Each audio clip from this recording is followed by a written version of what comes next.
Hi guys! Kamusta? Welcome sa aking YouTube channel. So for today's video po is may panibago na naman akong tutorial sa inyo. It's about how to turn up comment section. So in every video we have a comment section sa ibaba, di ba? So depende po sa inyo kung gusto niyo po yan ito-turn off, pwede po siya. So yan po ang ituturo ko sa inyo ngayon kung paano po ba siya ito-turn off yung comment section. So hindi na natin patagalin pa. So simulan na po natin itong video na ito. So dapat po meron tayong YT Studio. So kapag wala pa po, punta lang po kayo dun sa Play Store. On search niyo po yung YT Studio, then yun po, install niyo po. So sa mga meron na po, so click po natin ang YT Studio. Hanap po kayo ng video na gusto niyo pong ito-turn off yung comments niya. So punta po tayo dito, halimbawa po ito-turn off po yung comment niya. So sa itaas po, may parang pencil po siyan. Click niyo po yan. Yan.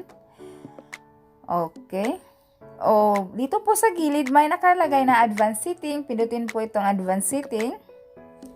So, sa ibaba po, may makikita po kayong allow comments. So, dito po, sa gilid po niya, dapat po, slide nyo po yan going to the left. Yan. So, kapag naka-gray color na po yan, okay na po yan. So, save na lang po natin. Ako lang. Okay, save. Okay. Okay. So, para po, i-check po natin dun sa ating YouTube channel kung naka-turn off na talaga ang comments niya. Okay? Okay, YouTube. Dito po tayo. Diyan. Okay, this one. Okay. Okay, wait. Okay. Ito po. So, di ba guys, comment or turn off na siya. So, yan lang po kasimple. So, sana po itong video kong ito is na may natutunan po kayo.